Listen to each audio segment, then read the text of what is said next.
Okay, ഈ ക്വസ്റ്റ്യനിൽ നമുക്ക് 2 2 ഡിജിറ്റ് നമ്പേഴ്സ് തന്നിട്ടുണ്ട്. എ ബി അതുപോലെ തന്നെ സി ഡി എന്നുള്ള 2 ഡിജിറ്റ് നമ്പേഴ്സ്. ഈ 2 2 ഡിജിറ്റ് നമ്പേഴ്സിലും ഡിസ്റ്റിക്ട് നമ്പേഴ്സ് ആണ്. അതായത് ഇത് റിപ്പീറ്റഡ് ആയിട്ട് വരുന്നില്ല ഒരു നമ്പറും. എ ബി സി ഡി ഓരോന്നിനും ഡിഫറെൻറ്റ് വാല്യൂസ് ആയിരിക്കും. അതുപോലെ തന്നെ ഇതിൻ്റെ സമ്മ് തന്നിട്ടുള്ളത് 1CE ആണ്.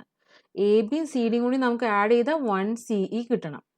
ഓക്കെ, സോ ഇത് നമുക്ക് എന്ത് എഴുതാം? ബി പ്ലസ് ഡി നമുക്ക് ഇ ആയിട്ട് എഴുതാം.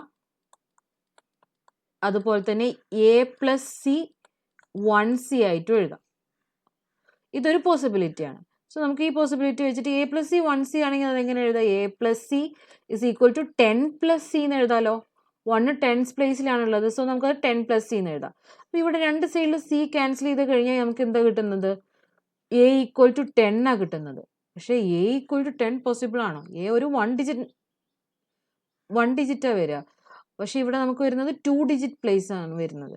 സോ എ 10 പോസിബിൾ അല്ല. അപ്പോൾ നമുക്ക് നെക്സ്റ്റ് വേറൊരു പോസിബിലിറ്റി ഉള്ളത് ഇവിടെ ഒരു ക്യാരി ഓൺ 1 വരണം, എന്നിട്ട് ആഡ് ചെയ്യണം. അപ്പോൾ നമുക്ക് ഇവിടെ 1C കിട്ടും. സോ ഈ ക്യാരി ഓൺ 1 വരണമെങ്കിൽ എന്താണ്? ബി പ്ലസ് ഡി നമുക്ക് 1E കിട്ടണം. സോ ബി പ്ലസ് ഡി ചെയ്ത 1E കിട്ടിയാൽ ഇവിടെ ഒരു ക്യാരി ഓൺ 1 വരുള്ളൂ. സോ ഇത് ബി പ്ലസ് ഡി 1E ആണ്. ഇത് പോസിബിൾ അല്ലാത്തതുകൊണ്ട് നമുക്ക് എന്തായാലും ഇത് ഉറപ്പിക്കാം. ഇനി ബി പ്ലസ് ഡി 1E ആണെങ്കിൽ എ പ്ലസ് സി പ്ലസ് 1 എന്തായിരിക്കും? 1C ആയിരിക്കും.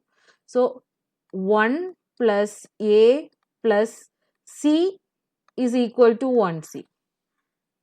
ഓക്കെ, ഇത് ഇനി ഫെർദർ നമ്മൾ എക്സ്പാൻഡ് ചെയ്യുമ്പോൾ നേരത്തെ ചെയ്ത പോലെ തന്നെ 10th പ്ലേസിലാണ് 1 ഉള്ളത്. So 1 plus A plus C is equal to 10 plus C. രണ്ട് സൈഡിൽ സി ക്യാൻസൽ ചെയ്ത് കഴിഞ്ഞാൽ പിന്നെ ഉള്ളത് എന്താ?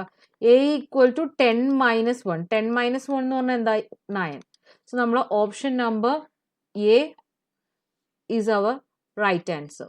A 9 is our right answer.